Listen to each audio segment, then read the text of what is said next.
Le sac d'Alphonsine était une vraie caverne d'Ali Baba, Une épicerie de souvenirs. un bazar ambulant. Chacun y allait de son commentaire. Non, ces objets ne lui appartenaient pas, c'est sûr. Ils étaient des indices pour sa mémoire. Ils témoignaient de quelque chose. On les lui aurait offerts comme on fait une offrande.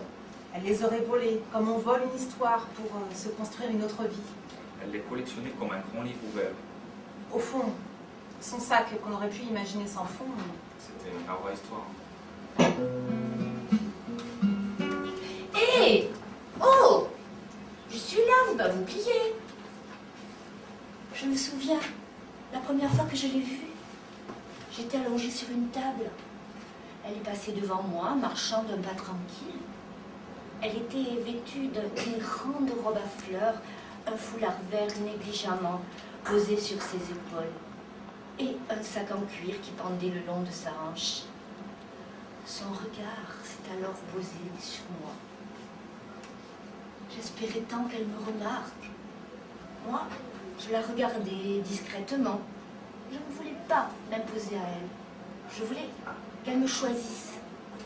Quand je l'ai aperçue, j'ai su que ce serait elle. Il fallait que ce soit elle. Je voulais me pavaner à ses côtés. Et elle m'a vue. Elle a tout de suite avancé la main pour poser une caresse sur ma peau vieillie. Quel bonheur! Elle a demandé mon prix et elle n'a pas hésité une seconde pour m'amener avec elle. Et me voilà, quittant Paris pour une nouvelle vie.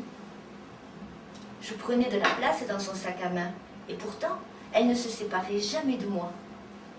Je jubilais dès que l'on entrait dans une épicerie ou un café, car je savais qu'elle aurait besoin de moi pour régler sa note. Je savourais d'avance le moment où elle allait glisser sa main dans son sac, me chercher, me trouver, m'ouvrir pour m'alléger de quelques pièces, puis me glisser de nouveau dans le sac avec tellement de précaution que je me sentais chaque fois plus précieux à ses yeux.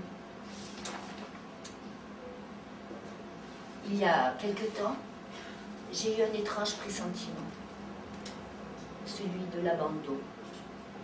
J'allais me retrouver seule, à nouveau. Je ne la sentirais plus me chercher.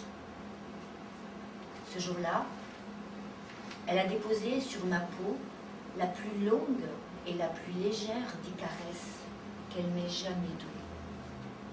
Je pouvais voir ses yeux briller. Elle a fini par se lever.